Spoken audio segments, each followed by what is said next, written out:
4 épisodes après une histoire centrée sur Killian Jones, une histoire centrée sur Killian Jones. Diversité.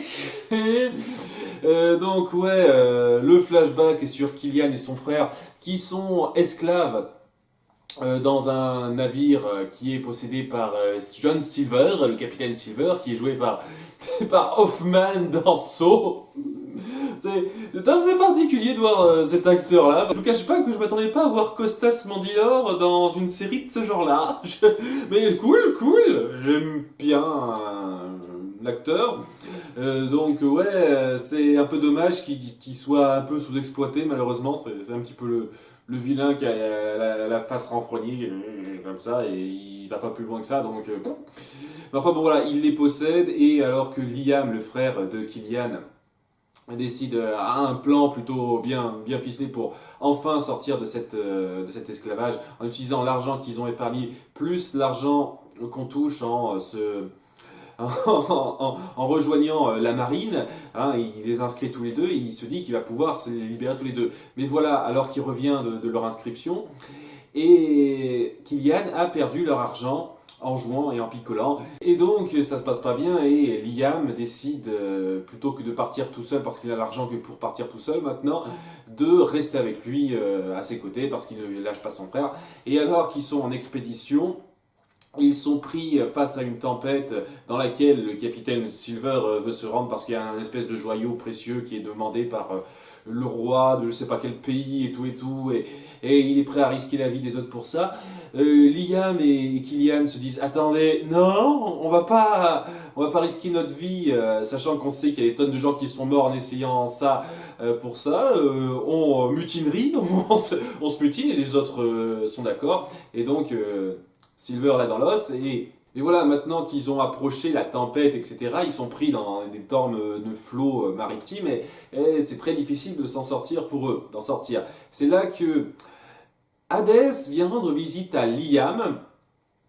Donc ouais, Hadès qui a le moyen d'aller dans notre monde à nous. Ça sera important pour la petite révélation de fin. Ouais, la révélation de fin que je vais bien apprécier ça. Donc il lui propose un marché, il a envie d'avoir toutes ses âmes dans ses enfers à lui parce que le fait de mourir sans savoir exactement pourquoi ça va en faire des âmes avec des regrets, des actes inachevés, c'est ça un petit peu le truc. Et parce que c'est ça quoi, ils meurent tous, tout l'équipage meurt suite au marché entre Hadès et Liam. Donc Hadès lui promet de sauver lui et son frère de la noyade et en plus de lui donner le joyau pour avoir bien de quoi pouvoir s'inscrire dans la marine et y montrer, faire preuve d'honneur, monter dans les échelons, etc. S'il accepte de laisser toutes les âmes aux enfers. Et je comprends pas pourquoi elles devraient rester aux enfers en ayant des regrets, etc. Ils ont essayé de s'en sortir. Le fait de ne pas savoir comment ils sont morts exactement, c'est censé être un regret, un acte inachevé pour eux. C'est un peu ça. C'est la façon dont ils décrivent ce genre de choses, ça commence à devenir un petit peu moyen. Mais voilà, donc il accepte ça, Liam, il essaye à nouveau de se poser comme un modèle pour son frère. Ce sera un truc très important dans l'intrigue de l'épisode. Et alors qu'ils reviennent sur le rivage, grâce au joyau, il arrive à se faire une place au sein de la marine. Etc. Et donc l'histoire, on la connaît dans le flashback qu'on avait vu dans la saison 3. C'était intéressant. Alors, le truc intéressant par rapport à ça, c'est ce qu'ils essayent de faire autour de Liam et Killian, et j'y reviendrai un petit peu. Mais il y a certains problèmes que j'aime pas avec ça, notamment le fait que, ouais, vous gérez mal votre Cortas Mandylor. Vous avez un acteur, bon, pas extraordinairement renommé, mais qui est quand même connu assez bien, et vous faites jouer un rôle basique, il se bat même pas, il n'y a pas grand chose de menaçant chez lui, à part le fait qu'il a vaguement manipulé Killian Jones pour qu'il dépense leurs sous, mais c'est tout. Donc il y a ça, et ça va trop vite sur certains points, et j'y reviendrai. Donc ouais, ça passe, plutôt correct comme flashback, mais j'ai quelques petits problèmes par rapport au rythme. Donc dans le présent, Henry est avec Cruella tout seul parce que pourquoi assez proche de surveillerait et il n'y a pas de problème à le laisser tout seul errer dans la Storybrooke des enfers, pas de soucis. Depuis quelque temps, je trouve ça un peu laxiste de la part de ces mères de le laisser faire tout ce qu'il veut tout seul, un petit peu sans surveiller, surtout quand elles savent qu'il y a des dangers imminents, quoi. C'est histoire de dire. Enfin bon, quoi, il est conduit par Cruella pour essayer de voir s'il peut pas trouver la trace du stylo, et alors qu'il fait ses recherches, il finit par tomber sur l'apprenti dans les bois. L'apprenti est mort. Ça a été précisé à un moment donné dans la série avant, dans l'épisode 1 de la saison 5, ça a été dit. Il me semblait qu'il tombait juste dans un sommeil profond, un truc comme ça. Mais non, non, il est mort. Apparemment. Et, et donc la raison pour laquelle il est aux enfers, c'est parce que son acte, son acte inachevé, son regret en fait, c'est le fait de ne pas avoir pu guider complètement Henri, en lui disant ouais, c'est pas la bonne chose à faire que de vouloir utiliser ta plume pour ressusciter Cruella et tout, c'est pas la bonne chose à faire, mais je vais quand même t'indiquer le chemin parce que ouais, c'est à toi de décider, c'est ton choix et tout. Et donc, du côté de Killian et Emma, puisque c'est l'épisode centré sur Killian quand même, il y a Killian qui se sent très coupable et pas du tout digne d'Emma parce que il a complètement cédé aux ténèbres, genre quelques secondes après être devenu un ténébreux, ce qui à nouveau est complètement con et forcé dans l'histoire. Hein. C'est pas parce que vous vous adressez ça que tout d'un coup je vais vous pardonner ce truc-là. C'était complètement foireux, une insulte au personnage et ça change rien au fait que vous essayez de jouer là-dessus. Mais bon, c'est pas plus mal d'essayer de jouer là-dessus quand même. Et donc, suite à ça, alors qu'il se dit qu'il y a peut-être moyen de.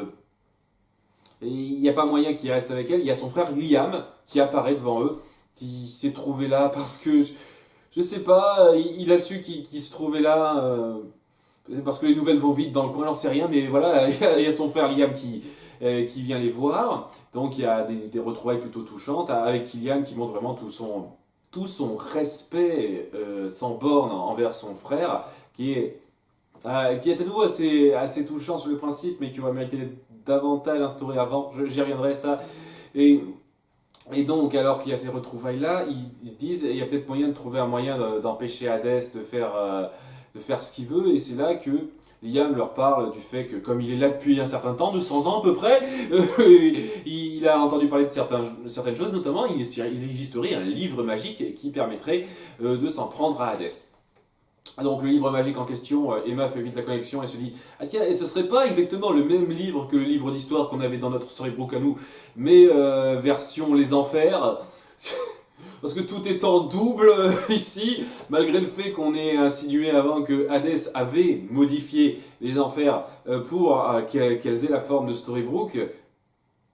Ou alors il y a autre chose, est-ce que Storybrooke c'est une espèce de forme par défaut de certaines choses? C'est-à-dire quand on lance la malédiction, là, c'est forcé que ce soit la ville de Storybrooke comme elle est agencée, et donc quand on crée un enfer qui représente les peurs des gens, c'est toujours cet agencement-là qui doit être fait, parce que c'est une espèce de design divin automatique. Je sais pas, pour l'instant c'est pas expliqué, je fais qu'émettre des hypothèses absurdes, mais ouais, c'est un petit peu bizarre quand on dit que tout est à l'identique dans ce monde.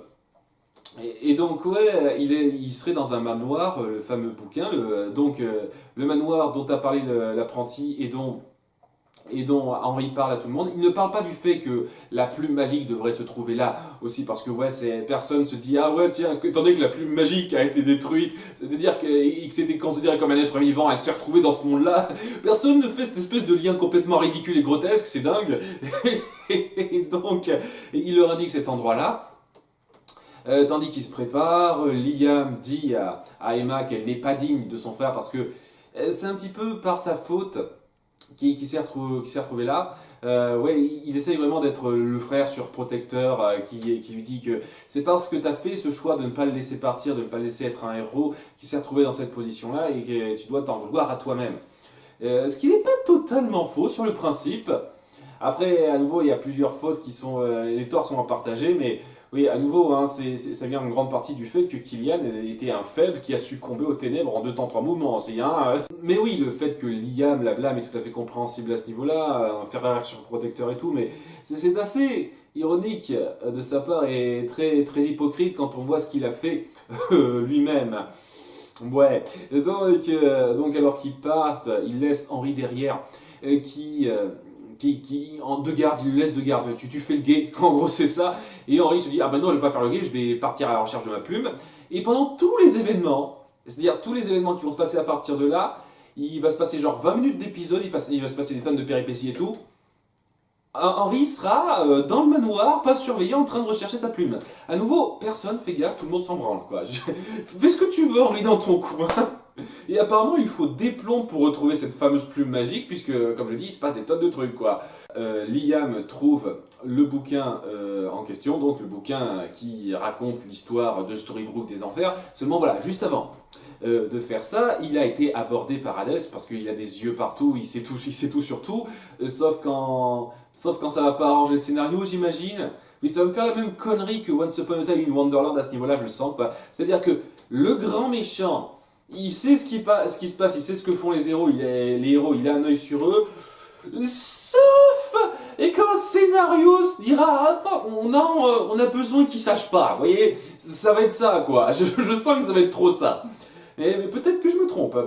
Qu'ils vont mieux justifier ça, mais voilà, dans Once Upon a Time in Wonderland, ça m'avait un petit peu foutu en rogne ça, donc j'ai le sentiment que ça va me foutre en rogne, mais ça aussi, ce petit détail-là.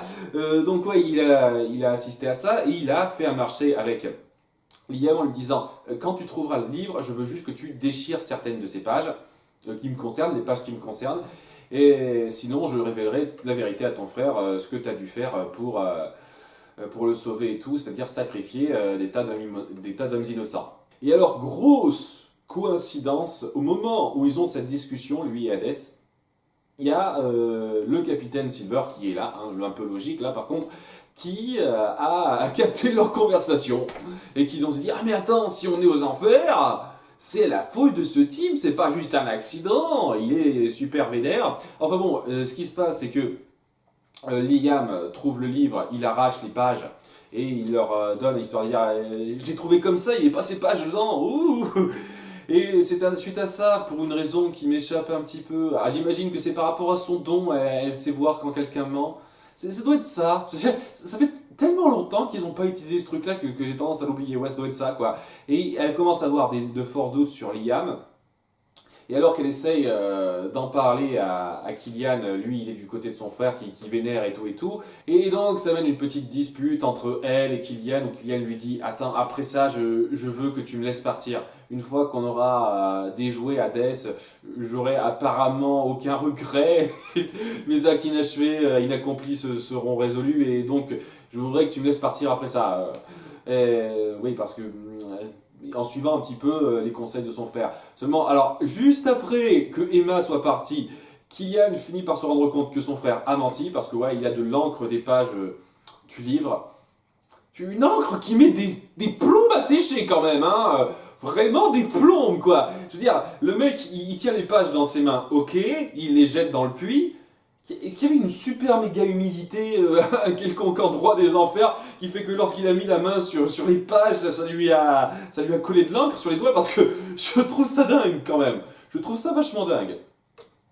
Ah oui, j'en avais pas parlé. Il y a énormément de trucs que j'arrête pas de sauter là-dedans, donc il faudra que je revienne sur certains points. Mais la raison pour laquelle Hades ne peut pas toucher le livre lui-même, c'est parce que le manoir qui contient les différents objets, c'est-à-dire le bouquin et la plume, et ben en fait il est protégé par de la magie blanche et c'est pas son rayon, il peut pas entrer dedans. Voilà, donc c'est le sorcier de son état d'arbre Merlin qui a jeté ce sort de protection ou quoi? Comment ça fonctionne? Comment ça se crée? Est-ce que cet enfer s'est créé automatiquement et donc il y avait ça? À nouveau, je suis très... J'aimerais beaucoup qu'on m'explique. J'aimerais beaucoup qu'on m'explique ça et qu'on me dise d'où ça sort, ci et ça. Je serais pas contre. Enfin, bref. Donc, alors que Killian découvre la vérité qu'il a piqué les pages, il finit par découvrir la deuxième vérité lorsque, juste à ce moment-là, juste après ça, timing, Silver et les hommes dont il a causé la mort, Liam apparaît. Et donc, elle accuse de ça, et ils sont en rogne et tout et tout. Et alors que Killian est complètement désenchanté d'apprendre que son frère n'était pas l'espèce de grand modèle qui s'était imaginé toute sa vie, il s'apprête à les jeter sur la fosse la fosse des flammes qui mène en dessous dans l'enfer au singulier. Mais c'est là qu'Hadès arrive et tue John Silver, mais gratuitement. Et il le balance dans l'enfer complètement gratuitement, histoire de dire, sachant que ça l'arrange en fait qu'il soit là. Donc je ne comprends pas pourquoi tu tiens à ce que John Silver soit descendre dans l'enfer au singulier. D'autant plus que ça te fait toi-même un client de moins. Apparemment, t'apprécies le fait d'avoir des âmes dans ton royaume. Contrairement à la série, pour l'instant, ça peut être tout à fait crédible. Hein, oui, la série animée. Excusez-moi, il faut que je fasse le lien. Contrairement à la série animée, le fait qu'Hadès veuille des âmes dans ses enfers, ça peut être crédible pour l'instant. Donc, est-ce que quand il tombe dans l'enfer, ça te fait des points bonus ou pas? Je sais pas. C'est pas clair ça. Ça mériterait d'être expliqué. Il y a beaucoup de trucs par rapport à Hades, ses pouvoirs, ce qu'il peut faire, ce qu'il veut, etc. pour l'instant qui sont super flous.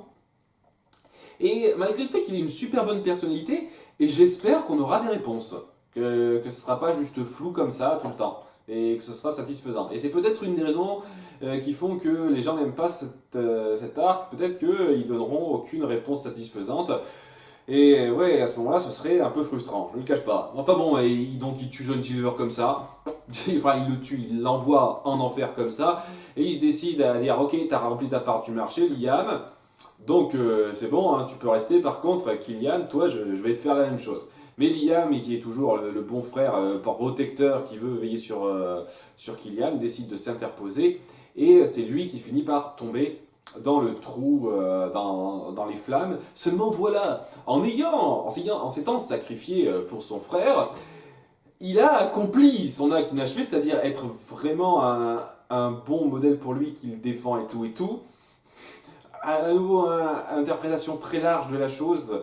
Il ne s'est pas vraiment excusé auprès des autres marins à qui il a volé la vie ou quoi que ce soit. Non, c'est tout ce qu'il faut faire. Et grâce à ça, ça l'empêche vraiment de sombrer en enfer et donc il part en ascension vers son paradis. Son paradis qui est une espèce de mer avec un bateau dessus. Ouais, c'est la mer qui nous appelle. C'est un petit peu bizarre à nouveau. C'est une vision particulière ou c'est juste... c'est juste une vision particulière qu'ils ont avant d'entrer et puis c'est le même paradis pour tout le monde ou quoi? Je sais pas. Peut-être que ce sera expliqué, peut-être que non, c'est pas gravissime ça. Et donc voilà, Hades est super furax, etc., etc., et il se barre. Et donc, alors que Liam repart vers le paradis et tout, il emporte les autres marins qui ont suivi Silver pour se venger parce que maintenant ils savent que à quoi est due leur mort et je sais pas, apparemment Liam s'est racheté de sa faute ou un truc comme ça et donc ils ont plus de regrets. C'est pas clair. Ça aurait mérité d'être clair. Pour l'instant, je suis un petit peu dubitatif. Un petit peu dubitatif, je vous le cache pas. Non, mais enfin bon, voilà, ils partent tous. Il y en a une bonne dizaine de personnes en moins dans les enfers. Donc, ouais, le coup à chaque personne sauvée, une autre personne du groupe doit rester, c'est foutu à la trappe, ça. Hein. Apparemment, on va pas aller plus loin que ça. Hein. Donc, ok, hein, c'est pas... Ça aurait pu être un peu mieux géré, je trouve. Ça va un peu vite. Ça va un peu vite. Et honnêtement, j'en parle tout de suite. Toute cette intrigue autour de Killian et Liam, sur le principe, j'aime bien. J'aime bien le fait que Liam soit une espèce de personne qui a essayé de s'établir comme grand modèle à suivre pour son frère. Et que pour ça, il ait dû faire des messes basses dans son coin, il a dû faire des sacrifices, des sacrifices d'autres personnes, jouer sur la vie d'autres personnes, c'est intéressant ça. Et le fait que Killian le découvre et que ça et que ça le tue un petit peu, que ça le déchire un petit peu, et qu'à la fin Liam finisse par se racheter, c'est plutôt joli. Seulement, ça va trop vite. Ça va trop vite. On n'a quasiment rien instauré dans la relation Liam, à part le fameux flashback de la saison 3, mais en dehors de ça, quoi, Liam était vaguement mentionné de temps en temps, histoire de dire, mais jamais particulièrement on a montré cette espèce d'influence qu'il a eue sur Liam, je vais avoir du mal à ça. Donc, Donc ouais, ça se ressent pas des masses en fait. Euh, je, je sais qu'on pourrait dire que Hercule et Megara ils sont introduits rapidement 2 épisodes plus tôt et si on sent pas grand chose pour eux, mais voilà, pour une histoire rapide, ça passait, il n'y avait pas de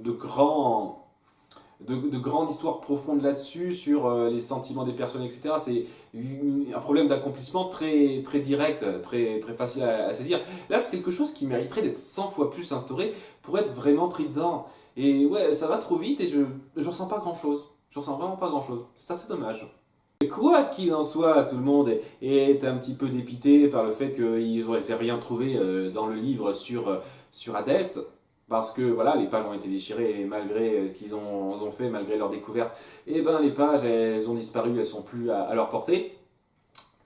Et ouais, il y a un petit passage, j'en ai pas parlé rapidement avec Regina qui s'est dit ouais, quelqu'un a peut-être retiré les pages d'Hadès, comme moi j'ai retiré les pages sur moi quand Harry avait le livre, parce que je voulais pas qu'il découvre que j'étais la méchante sorcière. Ouais, il y avait des tonnes d'histoires autour de toi quand même! Quand même! Je suis presque sûr, je suis presque certain qu'il y avait une page où on la voyait en tant que méchante reine dans le livre, dans la saison 2 ou 3 voire 4 je sais plus quoi, mais je suis presque sûr qu'il y avait ça. Peut-être que je me plante, reprenez-moi si je me trompe, mais ouais, Henri était parfaitement conscient qu'il y avait une méchante sorcière dans les histoires, dans l'histoire des contes de fées dans la saison 1, quoi. T'as fait un boulot de merde, Régina, c'est ce que tu dis. C'est le petit détail, c'était pas la peine de rajouter ça dans l'histoire, les gars, hein. C'est pour dire des conneries qui sont pas raccord avec le début, quoi. Ça servait à rien, hein. Donc ouais, Henri, donc, après tout ça, a finalement retrouvé sa plume avec l'encre. L'encre magique ultra géniale qui permet de réécrire l'histoire à notre convenance est disponible. Pas de problème. Super. Et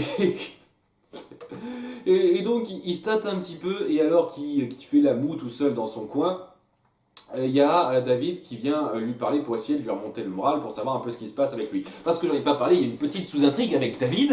Ouais, c'est pas terminé ça.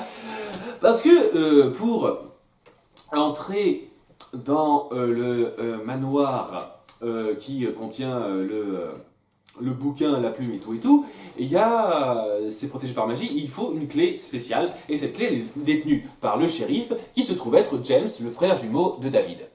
Voilà, ce qui me fait me demander, si Hadès a besoin de quelqu'un pour mettre la main dessus, pourquoi il n'a pas déjà, depuis longtemps, fait ce marché avec quelqu'un d'autre? Je veux dire, James, je suis sûr qu'il doit être sans trop de problème à sa botte. Voilà, il pourrait facilement le convaincre de plusieurs trucs, quoi. C'est même lui, c'est même Hadès qui décide des règles de qui joue quel rôle, donc il pourrait pas facilement demander à James de lui rapporter le livre pour une telle ou telle raison, un truc comme ça, non? Il fallait qu'il le fasse maintenant, à ce moment-là. Un petit peu con, Hadès. Et t'as beau être joué par un acteur sympathique, tu commences un petit peu à me décevoir, vraiment, un petit peu à me décevoir, Hadès. Le truc important, c'est que James a la clé et il y a besoin de cette clé, donc dans le bureau du shérif. Et alors que David et Blanche-Neige s'y rendent, il y a Cruella qui repasse par là pour s'amuser avec James, parce qu'ils sont amants dans cette version-là, comme par hasard. Ouais, ils tiennent à montrer Cruella dans cette saison, apparemment. Je commence à comprendre pourquoi il y a beaucoup de gens qui disent qu'ils aiment bien le personnage de Cruella. Alors que dans la saison 4, bordel de merde, c'était soit un second couteau qui apparaissait histoire de dire qu'il y avait un épisode pour briller et puis après, elle crève. Là, si on la met plus en avant dans cette deuxième partie de saison 5, je peux comprendre qu'il y ait des gens qui l'apprécient. Et honnêtement, sa personnalité est sympathique. Elle est très cocasse. Voilà, elle est très cocasse et on joue beaucoup sur le fait que c'est une femme qui se croit du monde, supérieure, etc. Et qui a vraiment ses excentricités à elle, qui passe très bien, quoi. J'aime bien dans sa personnalité. Donc ouais, David se fait passer pour James euh, pour occuper Cruella pendant que Blanche-Neige se tire avec la clé. Et donc ouais, ça amène pas mal de moments gênants où il essaye de repousser les avances de Cruella en essayant quand même de rester James. Et au bout d'un moment, il finit par en avoir marre et Cruella lui avoue assez rapidement qu'elle avait compris assez vite que c'était pas James mais David. Ce qui me laisse de me poser la question, puisque il s'est passé je sais pas combien de temps, quoi, facile, facile une demi-heure, une heure. Et qu'est-ce qu'il fout James en fait? Il est où exactement le vrai James shérif? Je ne sais pas. Et alors qu'il dévoile un peu qui il est, ça mène une discussion pas inintéressante si c'est bien repris par la suite, par rapport au fait que James a toujours eu une certaine rancœur contre David. Voilà, même aux enfers, parce que il a eu ce qu'il ne pouvait pas avoir, et il a toujours regretté de ne pas avoir de mère pour l'aimer en fait. Et en gros, c'était le chouchou quand ils ont été choisis bébés, et c'est à cause de ça qu'il lui en veut à David, James, d'avoir été choisi plutôt que lui. Voilà, d'avoir été le chouchou de sa mère. Et voilà, donc c'est un ressenti intéressant, et si c'est bien géré par la suite, ça peut être pas mal. Ça peut être pas mal.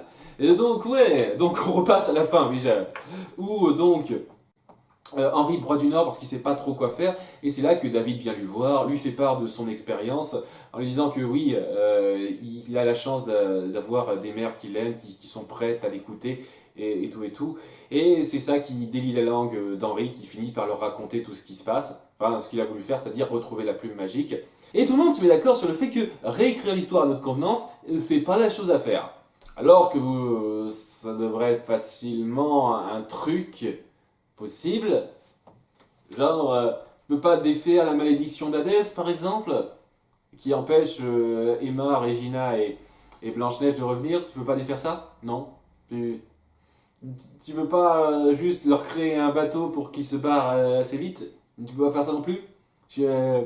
Je veux dire, ça part du principe que la seule chose qu'il pouvait faire là-dedans, c'est ressusciter Cruella pour que sa mère ne se sente plus l'âme d'une tueuse, tout ça, pour la purifier, tout ça. Ok, c'est mignon, mais n'empêche qu'il y a énormément d'autres trucs que tu peux faire avec ça. Et personne ne pense aux possibilités. Ah, non, non, non, utiliser la magie dans ce contexte-là, c'est mal. Et... peut pas influer sur le destin, tout ça, tout ça. Sachant que tu pourrais quand même utiliser ta plume pour effacer certains trucs. Hein. Par exemple, le fait que Cruella puisse contrôler les animaux. Non, non, tu vas pas le faire, ça, j'imagine. Ouais, c'est décevant. Comme je dis, c'est mal géré, mal incorporé. Et voilà, je pense tout de suite, je le pensais dans la saison 4, je le pense toujours. Là, c'est mal foutu, mal foutu. Bon, n'empêche qu'il décide quand même, Henri, à reprendre le même rôle que les anciens narrateurs avant le Trou-Duc de la dernière fois, c'est-à-dire réécrire l'histoire telle qu'elle s'est vraiment passée sans la changer. Et donc, étant auteur, il aurait ce pouvoir-là, c'est-à-dire réécrire l'histoire et donc raconter l'histoire qu'Hadès a voulu leur cacher. Parce que, voilà, grande révélation de fin, il se trouve qu'Hadès avait une relation d'une certaine sorte avec Zelena. Ce qui veut dire que, bien entendu, Zelena va se forcer dans cette saison et apparemment les auteurs l'adorent, hein, les scénaristes l'adorent et il doit y avoir pas mal de gens qui l'adorent apparemment et ce personnage est super populaire. Zelena va réapparaître. Parce qu'elle a un passé avec Hades, tout le monde a un passé avec tout le monde, faut connecter tout le monde. Vraiment, c'est clairement les créateurs de Lost. Hein. Je veux dire qu'on crée certains persos importants comme Hercule qui a un passé avec Blanche-Neige, je veux dire. Ah ouais, c'est un peu forcé, mais vous savez quoi, voilà, c'est un personnage qui n'est pas apparu avant, qui a une importance d'un moment, donc c'est acceptable cela, mais le fait que deux persos d'importance, tout d'un coup, on raconte qu'ils ont un passé commun, comme par hasard, ça commence à devenir un peu saoulant. Et dans Lost, il y avait une certaine logique là-dedans, parce que Lost reposait sur le concept, sur plusieurs concepts, le concept de la foi. Je pourrais parler à des heures et des heures de Lost, de chaque épisode, parce que vraiment c'est une série très intéressante pour moi. Mais voilà, ça reposait sur le fait que, et là je vais vous spoiler un petit peu, donc ouais, si ça vous intéresse un petit peu, vous pouvez arrêter la vidéo là. Ça repose sur le fait que tout est destiné. Voilà, malgré le fait qu'on veuille faire ci ou ça, on a un destin tout tracé dans la vie. Les choses sont censées se passer de telle ou telle façon. C'est illustré assez clairement dans les dernières saisons. Et, et donc, ce fait qu'il y ait une espèce de destinée, que les choses doivent se passer de telle ou telle façon, et que ces personnages soient tous reliés les uns aux autres, ça appuie le concept de destinée fixée, gravée de tout le monde. Là, dans la série Once Upon a Time, j'ai pas le sentiment que ça veuille partir sur le principe il y existe une destinée, tout doit se passer de telle ou telle façon, etc. Ça semble pas partir là-dessus. Donc, le fait de créer tous ces liens entre ces personnages ça commence à faire excuse facile juste pour pouvoir créer du drame. Et c'est un peu ennuyeux. C'est un peu ennuyeux. Bon, ouais, on verra quand même ce que ça donne. Peut-être que Zelena sera incorporée de façon satisfaisante dans cette histoire-là. Peut-être qu'elle arrivera enfin à être intéressante, vraiment, et pas juste le temps d'un épisode. On verra bien. Mais bon, voilà, pas, ça me laisse pas espérer grand-chose sur le coup.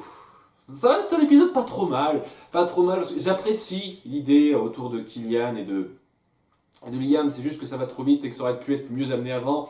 Et j'apprécie la petite histoire autour de David et James et ce que ça peut apporter plus tard. Et j'apprécie le caractère de Cruella, toujours le caractère d'Hadès, toujours sympathique, je trouve.